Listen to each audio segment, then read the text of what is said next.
Buat teman-teman yang sedang telat bayar di aplikasi pinjol resmi OJK atau pinjol legal ya, nggak usah terlalu dibawa pusing karena ada aturan baru dari OJK untuk masalah penagihan kredit ya. Itu ada aturan-aturan baru, saya akan bahas tuntas di video ini. Simak terus.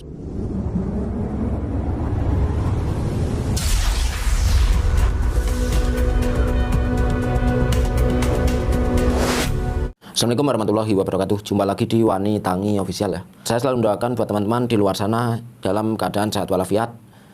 Pastinya selalu dilancarkan dalam segala urusannya ya. Amin amin ya robbal alamin. Ini sesuai judul atau thumbnail ya. Saya akan bahas terkait ada aturan OJK terkait penagihan kredit.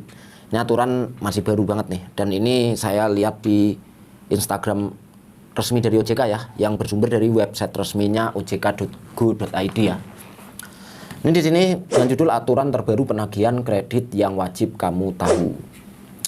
OJK telah menerbitkan POJK nomor 22 tahun 2023 menggantikan POJK nomor 6 tahun 2022 tentang perlindungan konsumen dan masyarakat di sektor jasa keuangan. Salah satu ketentuan yang diatur dalam POJK ini mengenai mekanisme penagihan kredit dan pembiayaan yang dalam hal ini berlaku untuk leasing juga, untuk pinjol juga, dan untuk kredit-kredit yang lain ya. Nah, ini di sini saya bahas selanjutnya nih, aturan terbaru penagihan kredit. 1. Tidak menggunakan cara ancaman, kekerasan, atau tindakan yang bersifat mempermalukan konsumen. Ini paling sering nih kalau DC pinjol nih, mempermalukan ini sering sekali. Contoh, menyebarluaskan informasi mengenai kewajiban konsumen yang terlambat kepada kontak telepon yang dimiliki oleh konsumen. Ini yang dimaksud di sini saya jabarkan ya. Di sini keterangannya hanya kontak yang dimiliki oleh konsumen, artinya sebar data ya. Memberitahu hutang kita kepada orang lain itu tidak diperbolehkan lagi. Tempo hari ada penagihan ke saya di situ disebut sebagai kontak darurat. Tapi ketika saya pancing, saya tanya hutangnya berapa, itu nggak mau jawab. Itu aplikasi itu keren sih untuk masalah itu, berarti ngikuti aturan banget untuk aplikasi Julo ya yang kemarin nelpon saya. Kalau aplikasi yang lain nih, buat teman-teman yang nonton video ini, kalau ada penagihan jangan lupa direkam.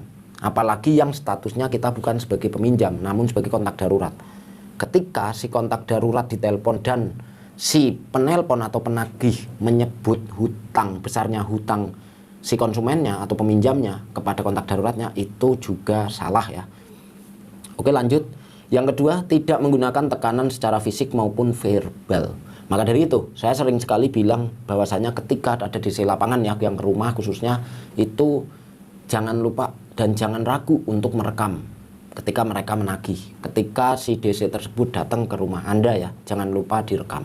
Karena kita nantinya ketika ada kekerasan kita mempunyai bukti untuk pelaporan, kan gitu ya. Selanjutnya, tidak menagih kepada pihak selain konsumen. Nah, ini yang tadi saya bahas di awal juga ya. Nagihnya itu hanya ke konsumennya langsung. Kalau ke kontak darurat, itu hanya diminta untuk menyampaikan pesan bahwasanya menyelesaikan tanggungannya di aplikasi A. Itu cukup. Kalau menyebutkan nominalnya itu salah, gitu ya. Selanjutnya, tidak menagih secara terus-menerus yang bersifat mengganggu. Ini yang keren banget sih. Kalau ini benar-benar dijalankan, ini paling gampang untuk mencari kesalahan-kesalahan DC itu dari sini. Tidak menagih terus-menerus yang bersifat mengganggu. Menurut teman-teman yang nonton video ini, yang bersifat mengganggu itu menagih seperti apa? Contoh, by phone, kita sehari ditelepon 5 kali atau bahkan 10 kali, itu sepakat nggak kalau itu saya bilang itu bersifatnya mengganggu? Gitu ya. Artinya tuh gini, mungkin penjabarannya ketika ada telepon kita sudah bilang kita tidak mampu untuk hari ini, harusnya hari itu tidak ada telepon lagi, gitu ya. Tapi realita yang berjalan tidak seperti itu, gitu. Realita yang berjalan itu selalu nagih terus-menerusan. Sehari itu bisa ya mungkin ada yang 10-20 kali, bahkan ada yang lebih mungkin seperti itu ya. Nah, ini gampang nih untuk mencari celah kesalahan DC itu pakai ini tuh bagus banget sih kalau ini memang benar-benar dijalankan. Selanjutnya, penagihan di tempat alamat domisili konsumen. Di tempat alamat domisili. Oh, domisili itu meliputi tempat tinggal, tempat kerja juga kayaknya ya. Soalnya di sini tidak dijabarkan nih, di resminya OJK itu tidak dijabarkan hanya tempat tinggal saja atau tempat kerja. Tapi di sini saya perkirakan sendiri ya, kemungkinannya itu alamat domisili konsumen itu yang dimaksud rumah dan tempat kerja. Itu ya. Karena domisili yang dimaksud, ini menurut penjabaran saya, mohon maaf kalau salah tolong dikoreksi ya, boleh tulis di komentar. Bahwasanya di tempat kerja atau di tempat tinggal yang kita isi di aplikasi tersebut, gitu ya.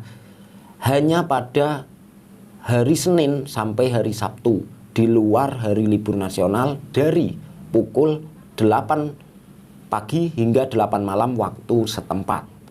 Nah ini nih, ingat nih, kalau ada penagihan di hari Minggu tuh bisa kena tuh. Kalau umpama penagihan di atas jam 8 malam itu juga bisa kena. Sebelum jam 8 pagi itu juga bisa kena. Untuk penagihan di luar tempat domisili konsumen dan pada waktu yang diatur di atas hanya dapat dilakukan atas dasar persetujuan atau perjanjian dengan konsumen terlebih dahulu. Berarti artinya gini, bisa penagihan di luar. Contoh, ini contoh aja. Pak jangan ke kantor saya atau Pak jangan ke rumah saya, kita ketemu di luar saja. Mungkin Bapak bisa nagih saya di halte mana kayak atau apa kan gitu. Itu bisa, tapi dengan catatan itu sudah ada perjanjian kedua belah pihak ya. Bukan tiba-tiba seumpama nih DC-nya udah tahu kita di jalan masih di keramaian, belum di rumah atau di tempat kerja tadi, tiba-tiba kita ditagih di tempat umum. Itu kena kasus ya atau kena pasal ya si DC-nya tersebut gitu ya. Untuk teman-teman yang mungkin kurang jelas bisa membaca-baca lagi lebih detailnya, unduh aturan POJK nomor 22 tahun 2023 di www.ojk.id. Kalian bisa baca-baca di situ untuk lebih rincinya lagi, lebih detailnya. Di sini saya hanya membacakan terkait poin-poin pentingnya saja ya. Lantas bagaimana Mas ketika peraturan tersebut dilanggar oleh para DC pinjol? Karena itu rentan sekali, khususnya yang masalah mengganggu terus-menerus gitu ya.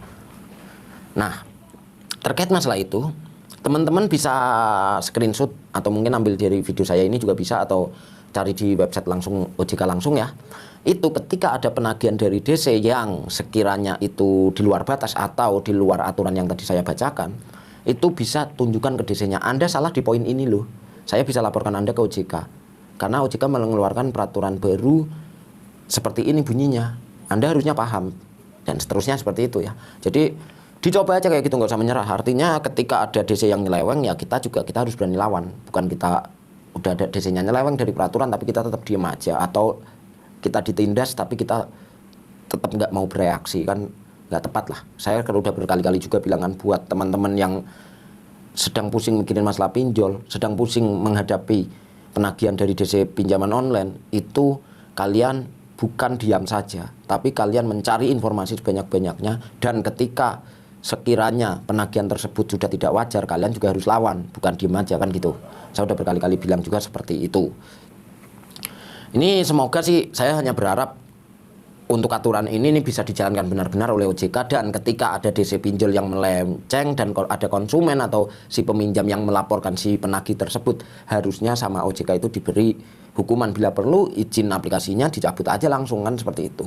Mungkin teman-teman banyak lah yang tahu ya bahwasanya beberapa aplikasi-aplikasi besar malah menurut saya ada kok yang nagih ke kontak darurat aja itu sampai nagih gitu. Maksudnya minta tolong untuk dibayarkan dulu. Itu kan salah besar gitu loh. Ibaratnya memberi hutang si peminjam aja ke kontak darurat itu udah salah, apalagi kita ikut ditagih sebagai kontak darurat, itu lebih salah lagi kan, harusnya seperti itu ya. Ada lah beberapa aplikasi yang sering saya menemui seperti itu ya. Oke lah, saya rasa cukup jelas untuk video kali ini, dan buat teman-teman yang mungkin kurang jelas dengan pembahasan saya, bisa kalian mungkin mau sharing langsung sama saya atau admin wanita yang lain. Nomor saya ada di bawah ini atau di deskripsi video ini juga lengkap ya. Dan juga yang paling mudah dicari adalah di komentar paling atas. Dan sekali lagi buat teman-teman yang masih pusing mikirin pinjol, jangan lupa kalian harus berani bangun untuk bangkit dari permasalahan pinjaman online yang sedang kalian hadapi, bukan diam saja. Dan buat teman-teman yang sekiranya suka dengan video saya atau mungkin menurut kalian video saya bermanfaat, bisa kalian like dan share ke media sosial kalian. Dan buat teman-teman yang sekiranya tidak suka dengan video saya, itu hak kalian masing-masing juga. Kalian bebas tuliskan di komentar apa yang kalian tidak suka dari video ini. Oke ya, saya akhiri. Terima kasih. Bye. Wassalamualaikum warahmatullahi wabarakatuh.